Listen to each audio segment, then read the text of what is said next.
So this is a kind of a behind-the-scenes video of a stage in the design process of a GIS task for my GCSE pupils on the subject of migration. So what I'm keen to do here is to really get them to understand the patterns of push and pull factors, but also want them to see some of the main migration streams. And I also want them to end up with a really clear visual or spatial context for where a lot of these migration processes are going on, and really to contextualize this into place for the students. So this is my thinking so far. I've got a number of layers set up here that we're going to use. And the first one is zoomed into Europe, where we're taking a look at the global net migration, or the net migration pattern in Europe. So the question that I'm going to ask them is, what are the patterns of migration that they can see within Europe? So if we turn on the legend or the key, I've set this up that the greens are net migration loss and the purples are net migration gain. So what I'm going to do is get them to talk about an east-west variation to see what they can see, and they can spot in there what are the general overall patterns. And I think the pattern that I'm wanting them to pull out is really something like this. So I can then turn this layer on, which will allow me to really clarify for them where that pattern exists. That there is net migration loss generally to the eastern part of Europe, and there is a net migration gain generally to the western part of Europe. Now, why is that movement taking place? Well, of course, we can go on to take a look at some of the push and pull factors, and one of them that you would absolutely want to take a look at would be the economic factors. So what we can do is turn on a layer here that looks at the GNI per capita. I'll just turn off the pattern there for migration, and again I would get them to look at an east-west pattern, because what we would be trying to explore is that there would be fewer economic opportunities or jobs that wouldn't be as well paid in the eastern part of Europe, and the opposite over here, different jobs, better paid jobs, etc., etc. So you'll see the push and pull factors there. So not surprisingly, there is an east-west pattern. But also interestingly, I'm going to get them to look to see if there's north-south pattern.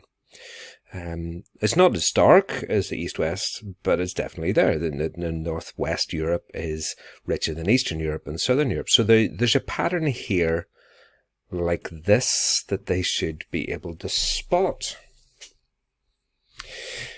Now, what I'm going to then try and get them to do is to see if they can spot where the anomalies are. Now, there's various ways I can do that. I can turn that back off and put on the layer of the migration pattern and ask them to see if the countries here are all the same, or are there countries here that are those that are having net migration gain but are not as rich. And they should start hopefully to see some of those anomalies. You can do it that way, or we can turn on the net migration layer, and we can turn on the pattern of GNI per capita. And if I put on the key for this, they'll see that there are places that are having a net migration gain that are part of the poor south and east. Either way, I'm hoping they'll be able to pick out the anomalies. And once we've done that, I can turn that on and they can spot those anomalies. So I'm going to pop both of those on. And what we have here quite clearly is countries that are poor and have a migration loss, countries that are richer and have a net migration gain, and yet some countries with a net migration gain that aren't quite as rich. Now, that, of course, should hopefully lead them to question some of the reasons why. Why would it be that these countries in particular are experiencing the net migration gain? So let's just turn this off and this off. That's identified our anomalous countries. The next clue that I'm going to give them is there's the countries of the European Union. Well, as they stand at the moment, as I record this, the UK is just on the cusp of leaving, so they'll have to go in a moment. But there's the countries here now. Hopefully, we can start to give them a little bit of an indication, a bit of a hint.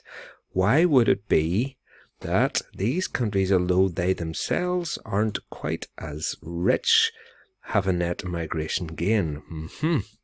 And this is where we can move around the map, so hopefully we'll be able to kind of zoom in here and come into the likes of Kos, right beside Turkey, and measure distances there. Ooh, less than 5 kilometers. And get them to start to speculate why that might be the case. Now if we come back out again, and what of course we can do is contextualize that slightly more broadly. If I put in the global net migration again, and let's make sure we've got the key, and what we'll see here, if we set this in the context of Europe and Africa, we can see that Europe has a net migration gain, generally speaking. Whereas Africa is, generally speaking, net migration loss. Now, loads to explore in here. You know, well, not all migrants who leave an African country are going to be going to Europe, of course. A lot of migration within Africa, but undoubtedly this starts to bring us into one of these migration streams. This movement from sub-Saharan Africa, through some of the northern African countries up into Europe and the European Union, and it sets us up quite nicely as well for the migration out of Syria through Turkey into Greece and things like that. That's actually going to be one of our case studies later on. So that brings us then into Africa. So if we start to have a little bit more of a look at what's going on there, I'm going to turn that off, and I'm going to turn on the layer of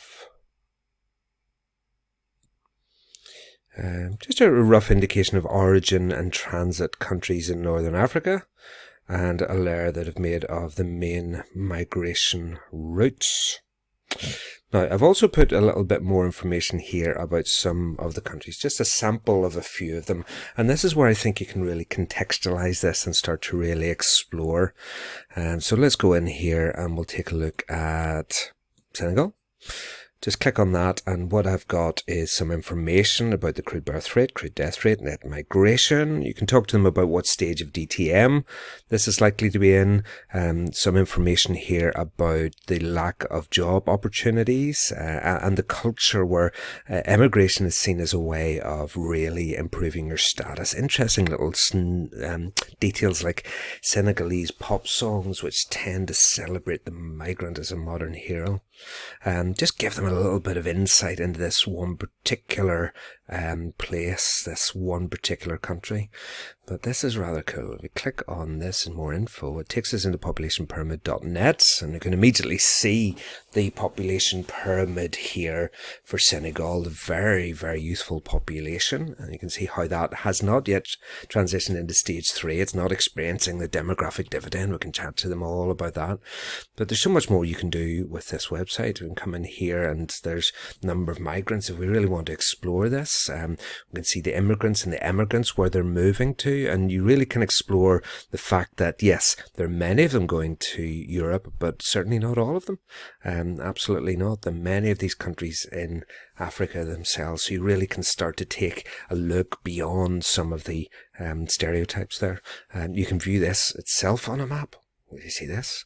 Showing you all the different places where they're going to. You can be exploring here the links to colonial past and why you get so many of them going up to France. All sorts of things for you to be able to do in here. I've got something similar on here for Mali, but the other one, of course, that we have to add in is Eritrea. A fascinating, absolutely fascinating case study in outmigration. Minus 13.1 per thousand. Lots of information there about the difficulties here and the conscriptions into military service, and how many of the young people feel that they're trapped there and that they feel that they're really trying to escape. So what we can see here, you can absolutely see the impact of migration on this. You can see that this age group is moving out, and you can see the impact this is having on the younger age group. You can talk to them about the population pyramid being modified by these very, very high rates of migration. But still, this country is most certainly not in stage 3, not experiencing the demographic dividend. dividend. Again, you can go in here, have a look at this. My goodness, it's all immigration, pretty much. Very, very few countries where you're having immigration into Eritrea. And again, if you take a look at these, how many of these are actually African countries?